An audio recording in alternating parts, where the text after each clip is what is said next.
Hi you guys, welcome back. My name is Carrie Penny. I am the Happy Crafty Homemaker, and today I'm going to be unboxing my third month with the Maxim Crochet Club. If you have never tuned in to one of my subscription box unboxings or are not familiar at all with the format of my subscription box review series, this is the deal. I take a subscription box for 3 months generally. I unbox them here on camera, talk to you about the value of each box. When we get box 2 in, I review what I made with box 1, what I got in box 2, same thing for month 3. And then I come back at the end after I've completed working through the entire kit for the 3 months and do a final thoughts and wrap up video of that subscription box. And that'll include, do I think it's worth the cost value? Is there something that makes this box special? Is there something you need to know about going into the subscription box beforehand? Lots of information is thrown in there for the final thoughts and review. Because I'm doing this in tandem with the Maxim Knit Club also, this one will actually have a final wrap up for the Crochet Club, a final wrap up for the Knit Club, and then we will come back and do a final comparison between the two, their value, the differences, anything that I notice that might help you pick between which kit you might like. So, what did I get last month for month 2? I got 5 balls of Red Heart Unforgettable. The pattern was the Bella Wrap. And this is what I made. 1 6-foot long wrap. Out of 500 grams of yarn, I had 20 grams left over. So this took substantially all 5 balls. I did do the final single crochet row all the way around it, but there was just enough to do the whole thing. I am a pretty 2-gauge crocheter and knitter. So normally I don't have any issues with having to change hooks multiple times. I'm not super tight or super loose. I'm generally dead in the middle. So had no issue with yarn control or anything like that. And that's the picture on the front. The colorway I got is Polo. I know a number of people got Parrot. Trust me, it will be gorgeous in Parrot too. The pattern is really beautiful. I would say it's adventurous, beginners friendly, but really probably more of an intermediate pattern. You do have to be able to keep up with your stitch counts and things like that, but it's not something you couldn't do if you take your time through it as a beginner.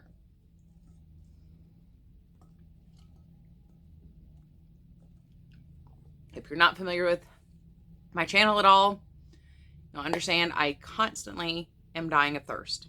It's a chronic problem. I do not have diabetes. I'm just thirsty.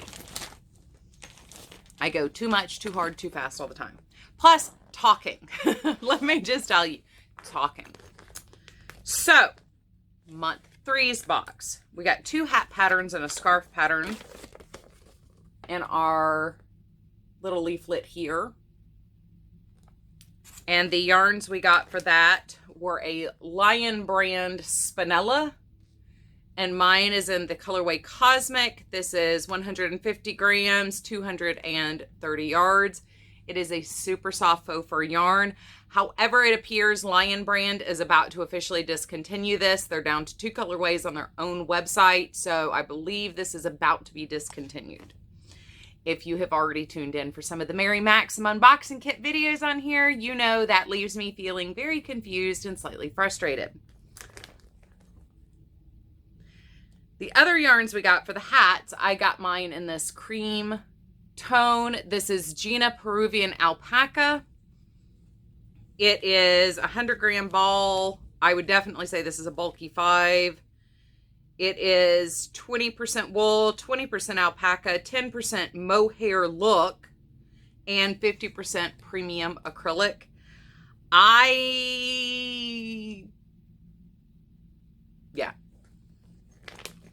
I'm not angry with what I got. This yarn's soft. You can definitely feel the wool content. We got 3 of these. You can definitely feel the wool content, but it's not like that super cheap, itchy wool, but it's not,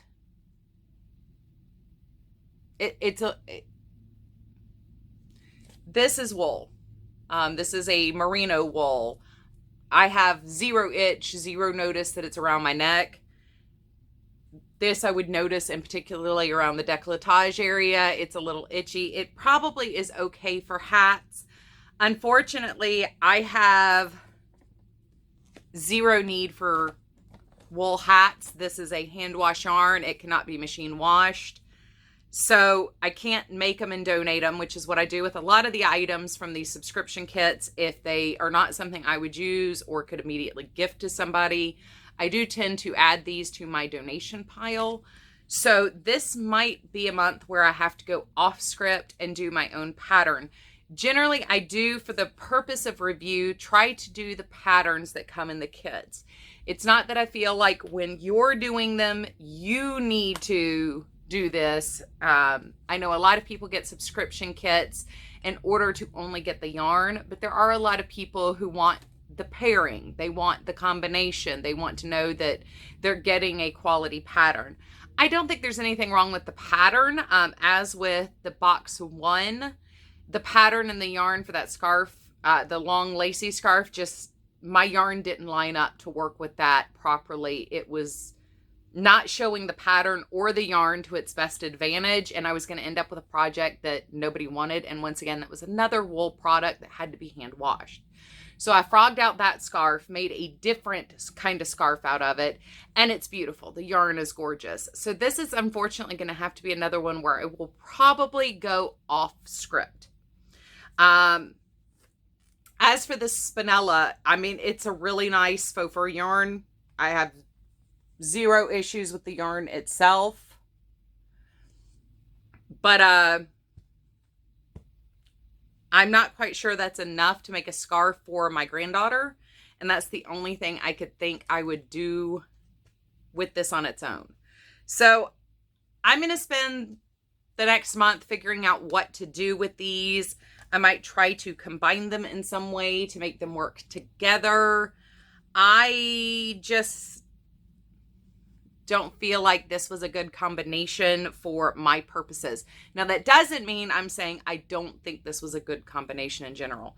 This is something I would normally knit with, not crochet, just because I can't stand the whole not being able to see your stitches thing. But I do use a lot of faux fur yarns like this to do brims on hats.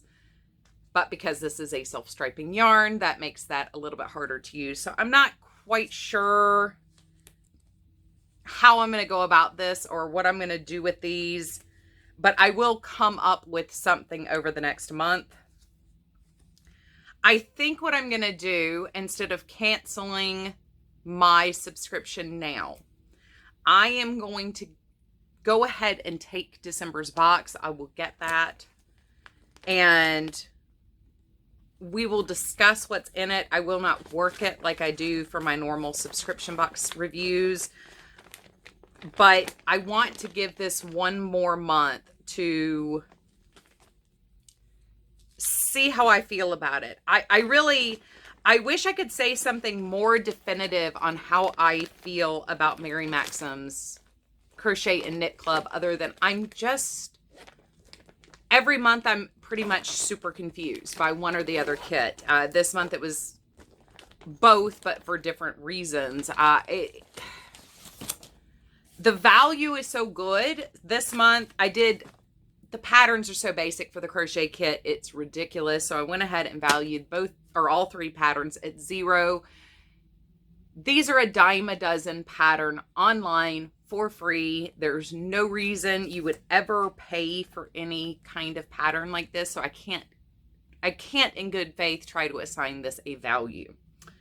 The alpaca yarn, based on the yarns I was seeing that were similar fiber types, similar spin, I'm going to say they were $6-ish each. It was really hard to do a direct cost comparison. There are some yarns like the Peyton's Alpaca blend that are very, very similar, that are a little bit closer to $9. There were some on ice that were closer to $6. So I'm going to assign this a value of $6. Now, if you were to find this somewhere in order to import it and get it shipped to you, it probably will cost more than $6. But nothing in these cost evaluations are including taxes, shipping, import fees, things like that. So I'm going to say the 3 balls are worth $18. They are really nice. They're not, I would say, neck and neck appropriate, but I think as a hat or and even an ear warmer, they're probably fine. But this is one of those areas for me. It's super delicate. It gets super itchy super fast. It's not something I even want the risk of itching at. So I would not recommend it for a scarf. I do think it would hold up well for a garment though. The Spinella is $7.99 on the Lion Brand website, which takes our total value to $25.99. The cost is $14.99 a month. So the percent saved this month was $42. I'm disappointed once again. We have a yarn that's being is most likely being discontinued. I'm disappointed that I was aware coming into this of the international yarn thing, the non-Western European yarns being in there. I'm assuming, as most Western European yarns are still searchable on the interwebs. The fact that I can't find this yarn on the internet, I'm going to say this is probably an Eastern European Turkish yarn. It's okay. It's not something you're going to be able to replace, and trying to find something similar is really hard, and particularly because you're going to have to look online for it most likely. That really disappoints me. I really like something like this from the consumer aspect. I feel like, why bother? Because if I love it, I can't get it again. So it's more like just shove it on the shelf or make a one and done project and never think about it again. It's really hard to get excited about trying something new when that something new is never going to be available to you. The flip side of that, though, is I really, really feel like Mary Maxim is selling themselves short from a business perspective. If you want to throw in a discontinued yarn because you have a ton of it in your warehouse, that's fine. Slap a label on it and say, special gift just for you. Our loss is your gain. There's a way to trick your consumer's mind into feeling like they're getting something extra special. But when you're getting things like these Gina yarns, and even to a certain degree, a lot of the Kartopu yarns, while we can order them here in the States from places like Hobium, not the entire line that I have seen is something I can purchase. I've not seen some of these online available to purchase. So Mary Maxim has their own yarn lines. They have their own products, not to mention the other brands that they sell. I mean, they sell Lion Brand, they sell Premier, they sell Red Heart. They have such a wide assortment of things that they could be including in this box that would be propelling themselves forward. And if they send you something you love, where else do you buy it but go back to Mary Maxim? I think that's part of the reason why I feel so off-put and frustrated, because it makes knowing that and understanding that about business makes it feel like everything about this is just a throwaway thing. They don't really care about it. They don't care about their business. They don't care about the kit. They don't care about you as the consumer getting quality things that you can really enjoy, experience, have time with. It just feels so throwaway. And I know that's not true of the company. I know that Mary Maxim is an excellent company. I've ordered yarn from them for years. Their house lines are fantastic. I mean, I've got old Starlight yarns. I've got their old Footloose yarn. I've got a lot of Mary Maxim branded products that are their yarns that I've loved working with. So I feel like they're failing themselves and making their consumers feel kind of all at the same time. Now, I know there are a lot of people out there that have wool allergies and natural fiber allergies. I could tell you right now, this is not the subscription box for you. About 50-50 split has wool in it, or an animal fiber in it. I would not recommend this as a box unless you just want to throw away $14.99 a month half the time on the natural fiber yarn. Or animal fiber yarn.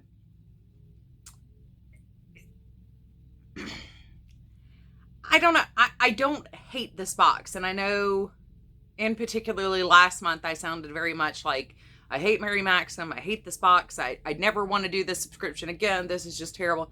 That's not really it. I really am genuinely confused by the subscription box because the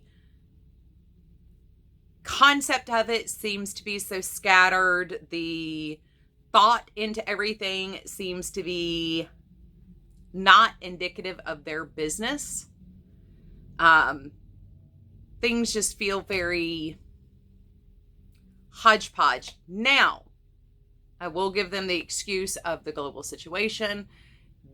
This could be playing into it a little bit with the discontinued yarns, but I was already familiar with things like these international yarns that nobody sells or I can order anywhere being in these boxes. So I would not say the Crochet Club or the Knit Club this month are indicative of anything related to the current situation.